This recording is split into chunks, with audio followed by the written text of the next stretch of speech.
बेटा Newton's law of gravitation और acceleration due to gravity के बाद we are going to study about the motion of planets, and for that we'll study Kepler's laws.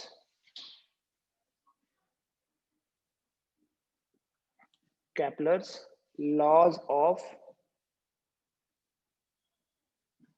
planetary motion.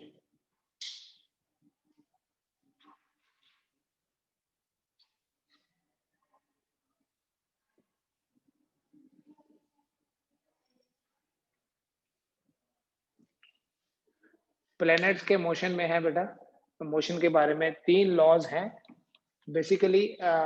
बोलते तो इनको Kepler's laws हैं, but in laws को कैपलर ने खाली पब्लिश किया। देयर वाज ए साइंटिस्ट जिनका नाम था टाइको ब्रे। दिस पर्सन बेसिकली, टाइको ब्रे जो थे,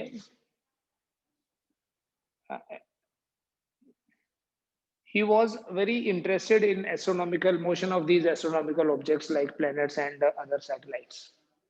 So every night, every day, he used to watch the motion of these heavenly bodies. He had a very good telescope, and उस telescope की help से वो almost it is said कि he spent 20 years of his life watching the motion of these planets and satellites. उनके behaviour को study करते रहे almost 20 साल, एंड सडनली ही died. So he was not able to conclude उसने क्या find किया एंड क्या ऑब्जर्व किया इतने 20 सालों में। His assistant was Jonas कैपलर। कैपलर ने वो सारा फिर जो उसका रफ वर्क था, जैसे कुछ ऑब्जर्व किया, शीट पे लिख दिया, कहीं फेंक दिया, ऐसे लैब में जैसे पड़ा होता है, कैपलर ने क्या किया, उस सारे काम को समराइज किया, एनालाइज किया और उसको पब्लिश किया in the form of 3 laws. These are called as Kepler's laws of planetary motion. और ये जो लॉज हैं बेसिकली ये सन सेंट्रिक थ्योरी पे बेस्ड है। कोपरनिक्स ने जो सन सेंट्रिक थ्योरी दी थी कि सन जो है that is at the centre and all planets including earth revolve around this sun. Before that, heliocentric theory was in existence, जिसमें ये बोला जाता है helio means earth, अर्थ सेंटर पे है एंड सारी की सारी हेवनली बॉडीज इंक्लूडिंग सन अर्थ के अराउंड रिवॉल्व करते। जैसे हमें ऑब्जर्व भी होता है कि सन ऐसे घूम के इधर आ गया, फिर अगले दिन फिर घूम के आया होगा, बट एक्चुअली कोपरनिक्स ने ये प्रूव किया कि it is not a heliocentric world, it is a sun centric. ये जो हमारा मिल्की वे है, दिस इज सन सेंट्रिक, जिसमें sun is at the centre and all planets move around the sun in almost circular orbits. ठीक है, लेकिन कैपलर ने टाइको ब्रे के जो ऑब्जर्वेशंस थी उनके बेसिस पे 3 लॉज दिए। The first law is called as law of orbits. It says कि किसी भी प्लेनेट का जो पाथ है, the path of a planet around the sun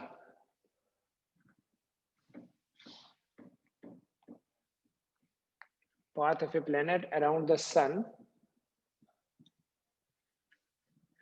is elliptical in shape.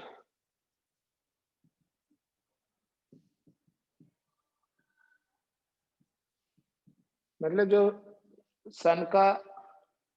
सन के अराउंड किसी भी प्लेनेट का पाथ होता है वो सर्कुलर नहीं होता, इंस्टेड ये पाथ एलिप्टिकल होता है।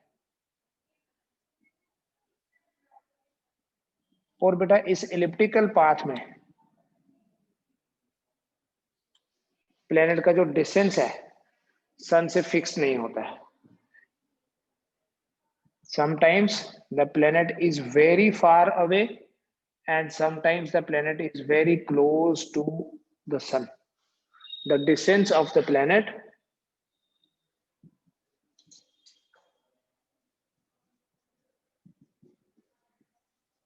from the sun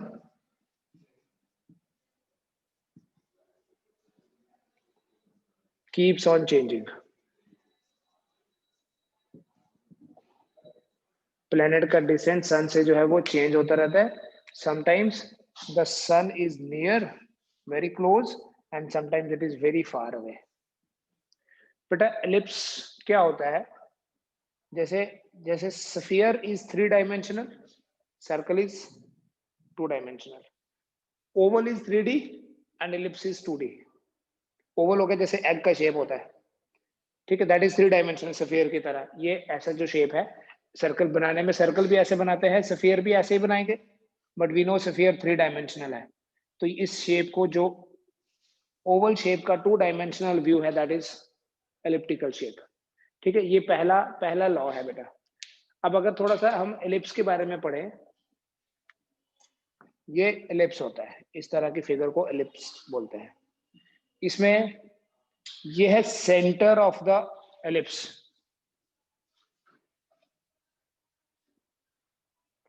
ठीक है, दो परपेंडिकुलर लाइंस अगर बनाई जाए सेंटर को लेके, ये sun is not here, sun is not at the centre, sun is not here, sun is somewhere here. अभी मैं एलिप्स बता रहा हूं. इसमें बेटा ये जो लाइन है ना, this line is called as major axis, बड़ी वाली. और ये जो लाइन है, this is called as minor axis. अगर मैं बात करूं A B and C D की, तो A B is called as major axis, ये ओ बोल देते हैं. A B is called as major axis, and जो सी डी है बेटा, that is called as minor axis. O A is semi major axis, O B भी semi major axis है. और जो ओ सी और ओ डी हैं, they are semi minor axis. ठीक है, देखो इसको हम जनरली ओ ए को या ओ बी को मेजर एक्सिस बोलते हैं, and we represent it by small A. O C या ओ डी जो है, that is represented by B. Semi major axis को ए से, मतलब ये वाला डिस्टेंस जो है ये ए है, और ये वाला जो डिस्टेंस है O C, that is B. ठीक. The path of planet around the sun is elliptical, sun is not at the centre. ये जो पॉइंट है बेटा, ऐसे जितने भी हम ऐसे बनाते जाएंगे ना, देखो ये लाइंस जो इस मेजर एक्सिस को कट करेंगे, जहां जहां कट करेंगे इसको फोकस बोलते हैं एलिप्स का. ऐसे लिखेंगे, the path of planet around the sun is elliptical in shape with sun at one of the foci. Focus का प्लूरल है फोकाई, राइट. डिस्टेंस चेंज हो रहा है, प्लेनेट का डिस्टेंस सन से फिक्स नहीं है. Sometimes planet is far away and sometimes it is very close to the sun. बेटा जो सबसे दूर वाला डिस्टेंस है, suppose this is P1 and this is P2, ये सन है. The farthest distance of the planet, the farthest distance of the planet from the sun is known as aphelion distance. aphelion बोलते हैं. और जो nearest है, when the planet is nearest to the sun, it is perihelion. farthest distance is aphelion and nearest distance is perihelion. There is a term called eccentricity of the ellipse. It is like this. देखिए, ये planet का path है, ये centre और ये सन.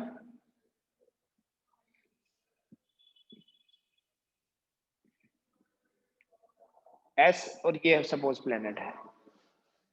जो eccentricity होता है,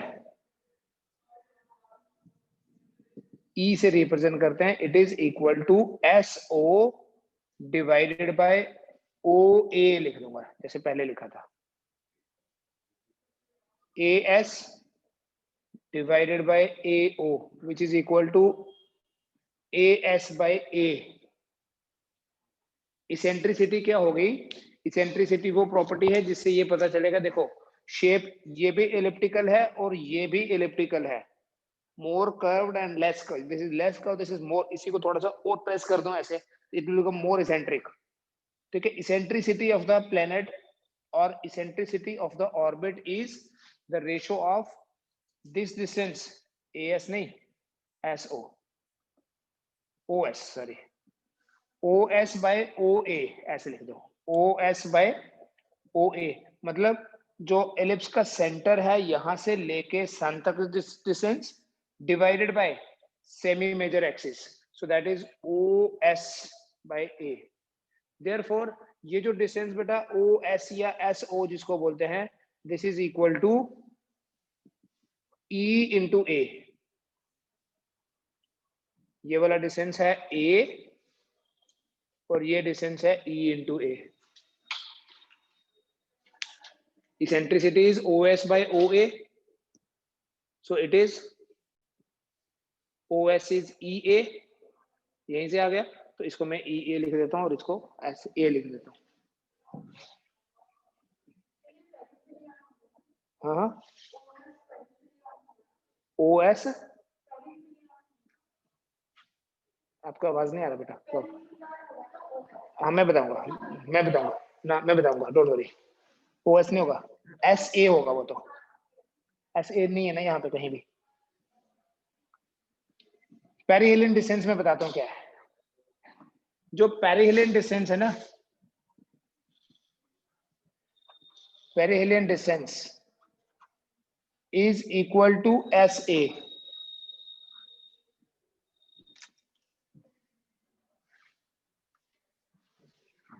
Perihelion distance is SA and that is equal to A minus OS.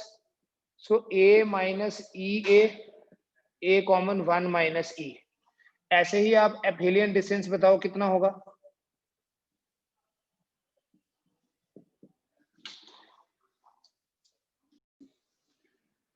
ठीक है, it is 1 minus E and aphelion distance is SB.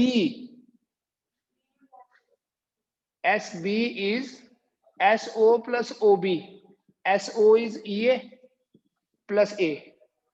क्योंकि ये डिस्टेंस A है तो ये भी तो A ही होगा, सो A इंटू 1 प्लस E आ गया। तो अगर आपको ये E आपको दिया हुआ जैसे 0.2 या 0.5 ऐसे कुछ दिया होगा, तो ये याद रखो केपलर्स फर्स्ट लॉ के बेसिस पे या किसी भी इलिप्स में perihelion distance divided by aphelion distance is equal to, A cancel हो जाएगा, 1 minus E divided by 1 plus E.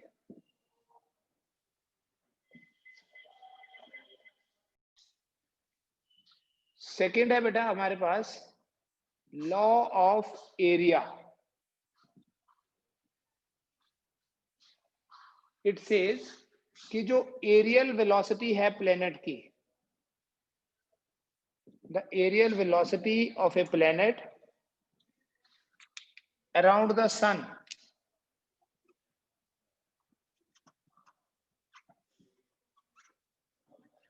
Remains constant. ये समझने वाला है बेटा, it is very important.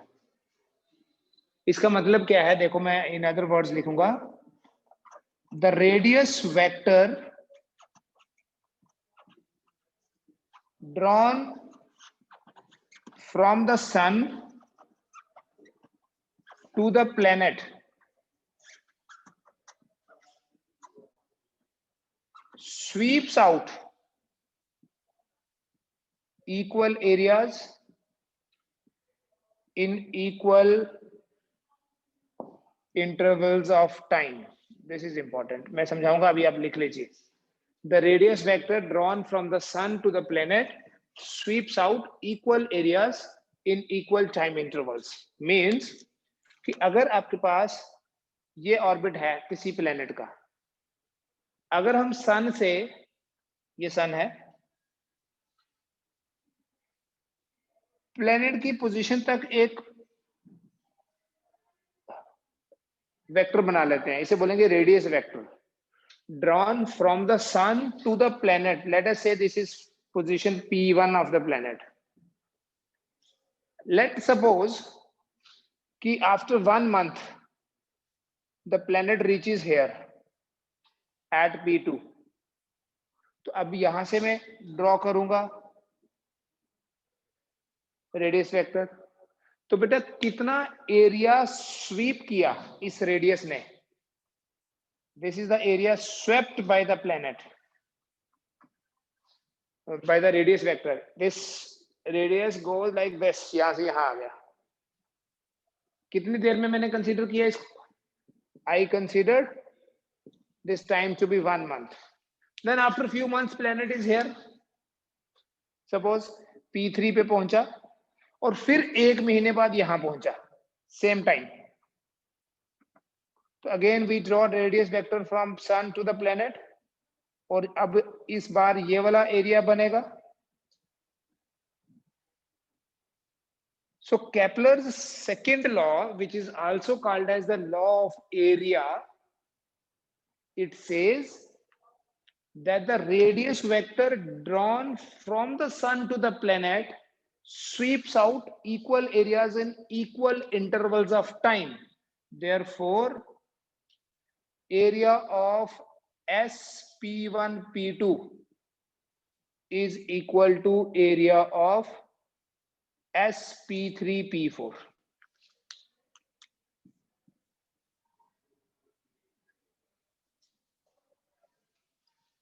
Provided हम ये टाइम ड्यूरेशन जो है वो बराबर लें।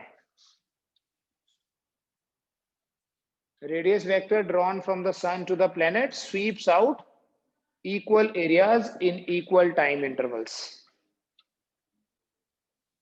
और इसी को बोलते हैं, जब ये एरिया बराबर होगा तो dA/dt जो है वो कांस्टेंट है। मैं अभी जस्टिफाई भी करूंगा इसको।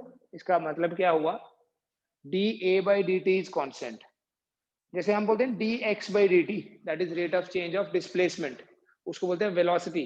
This is rate of change of area, it's called aerial velocity. जो एरियल वेलोसिटी है बेटा, it is measured as metre square per second. Rate of change of area is called aerial velocity. Months should be same, basically month nahi, in equal intervals of time.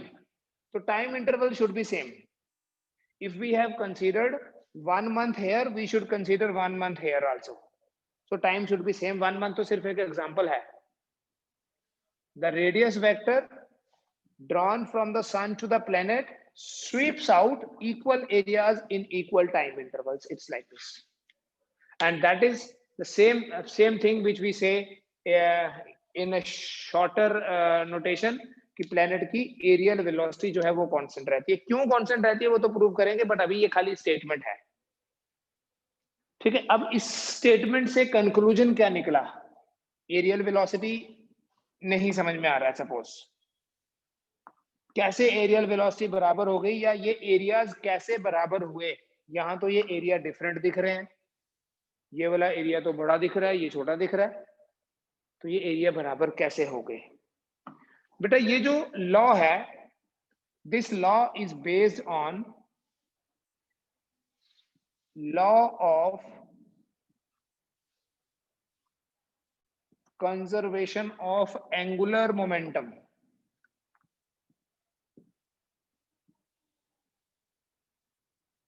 किस पे based है? Angular momentum conservation पे based है। ये जो Kepler's second law है वो angular momentum conservation पे बेस्ड है। एक सेकेंड के लिए पहले देख लो, law of conservation of angular momentum होता क्या है? याद है? टॉर्क होता है dL/dt।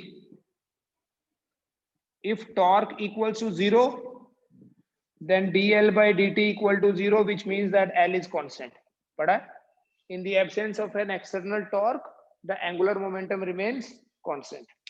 अब यहां देखो टॉर्क कैसे जीरो है बेटा, जब प्लेनेट सन के अराउंड रिवॉल्व करता है, ये सन है सपोज, तो रेडियस वेक्टर कैसे बनाया, सन टू द प्लेनेट, और इस प्लेनेट के ऊपर जो फोर्स लग रही है जिसके कारण ये घूम रहा है, वो तो सन की ग्रेविटेशनल फोर्स होगी। हर एक प्लेनेट के ऊपर सन की ग्रेविटेशनल फोर्स है। और आपने पढ़ा है बेटा टॉर्क क्या होता है, आर क्रॉस एफ। तो यहां आर और एफ के बीच में एंगल कितना है, आर है radius vector drawn from the sun to the planet and F is the gravitational force. So torque और रेडियस के बीच में एंगल जो है वो 180 है। अपोजिट डायरेक्शन होने की वजह से टॉर्क जो है दैट बिकम्स इक्वल टू 0। ठीक है, टॉर्क 0 मतलब देखो, अगर टॉर्क 0 होता है तो L कांस्टेंट हुआ, and you know what is expression for L, angular momentum क्या होता है, L is equal to mvr, linear momentum into distance होता है। अगर एंगुलर मोमेंटम कांस्टेंट है तो इसका मतलब हुआ बेटा, पहले देख लीजिए बाद में इसको नोट कर लेना आप, m into V into R जो है वो कांस्टेंट हुआ, बट m तो ऑलरेडी कांस्टेंट है, मास तो कांस्टेंट ही होता है, that means v into R is constant. Now this is important, it means v is inversely proportional to r। We have very important conclusion, यहाँ r में radius को बोल रहा हूँ, ये रेडियस है, जब प्लेनेट यहाँ आएगा तो ये रेडियस हो जाएगा। अगर ये रेडियस ज्यादा होगा तो v कम, और अगर रेडियस कम होगा तो v, दैट मींस प्लेनेट की जो वेलोसिटी है that keeps on changing. When the planet is far away from the sun, it's slower, and when it comes closer, it's faster. Planet की जो speed है वो constant नहीं है, velocity is not constant, aerial velocity is constant. इसलिए जब वो planet, देखो justification हो जाएगी इसके basis पे, जब planet बड़ी दूर है, जब planet बड़ी दूर है sun से, suppose ये sun, planet यहाँ है, तो ये बड़ी स्लो मूव कर रहा है, 1 महीने में इतनी सी आर्क ही बनाई, बट ये रेडियस बड़ा है इसलिए हमें लगा ये एरिया बड़ा होगा। But when the planet comes closer, closer आने का मतलब है रेडियस छोटा हो गया, but when it comes closer it is faster, R कम वी ज्यादा। जब ये फास्ट हो जाता है तो ये आर्क ऑटोमेटिकली बढ़ जाती है, यहाँ 1 महीने में इतना ट्रेवल किया, यहाँ 1 महीने में ये ट्रेवल कर लिया। तो ये एक एरिया, ये दूसरा एरिया, देखने में ये लेंथ ज्यादा लग रही है बट आर्क छोटी है, यहाँ लेंथ छोटी है तो आर्क बड़ी है, इसलिए एरिया बराबर होते हैं। ठीक है, ये एक इंपॉर्टेंट कंक्लूजन याद रखना बेटा, ये इंडिपेंडेंटली क्वेश्चन बन सकता है आपका। The linear velocity of the planet around the sun keeps on changing. When the planet is far away from the sun,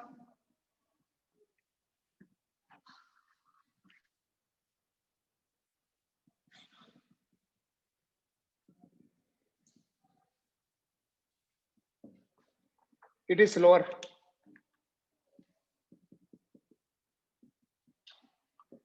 And when planet is near the sun,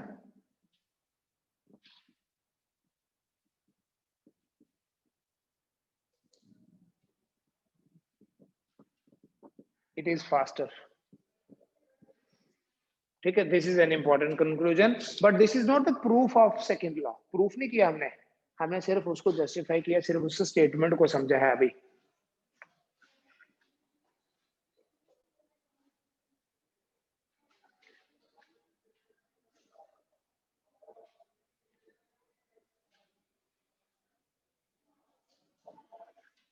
ठीक है, when it is far away from the sun, the arc is shorter.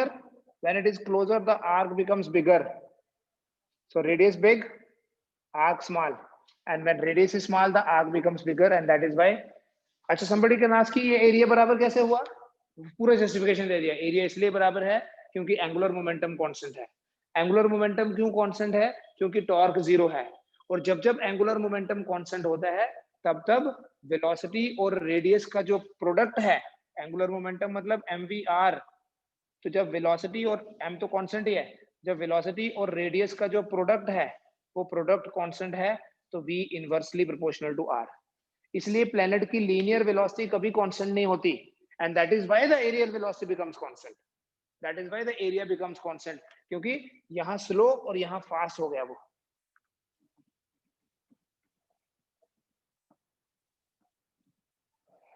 Then we have Kepler's third law.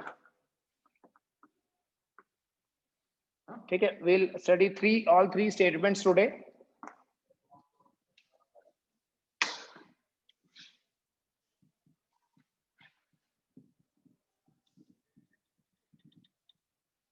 Now we have Kepler's third law. It says the square of time period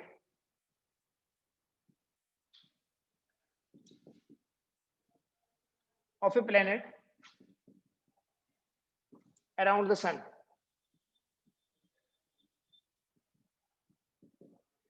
is directly proportional to the cube of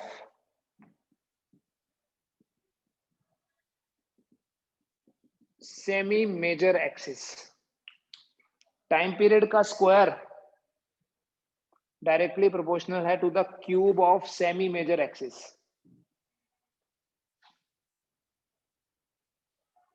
time period मतलब time taken to complete one revolution. It says कि ये अगर सन है, planet को कितना time लगा, और ये है आपकी सेमी मेजर एक्सिस, जैसे पहले भी बताया, तो T square is proportional to a cube. हम इसको भी प्रूव करेंगे। Also we can say T1 square is A1 cube. किसी प्लेनेट के लिए A1 और किसी दूसरे प्लेनेट के लिए मैं अगर A2 लिख दूं, T1 square A1 cube, T2 square A2 cube. Therefore T1 by T2 का जो होल स्क्वायर है that will be equal to A1 by A2 whole cube. These are three statements. Kepler's laws of planetary motion. अब यहाँ square और यहाँ cube की क्यों है? That is not my choice, we have a proof for this. ठीक है, square of time period is directly proportional to cube of distance बोल देते हैं हम शॉर्ट में, otherwise it is semi major axis. ठीक है, ये तीन स्टेटमेंट्स हैं, इनको कर लीजिए। मैं कुछ क्वेश्चंस शेयर कर रहा हूं ऑफलाइन ऑनलाइन,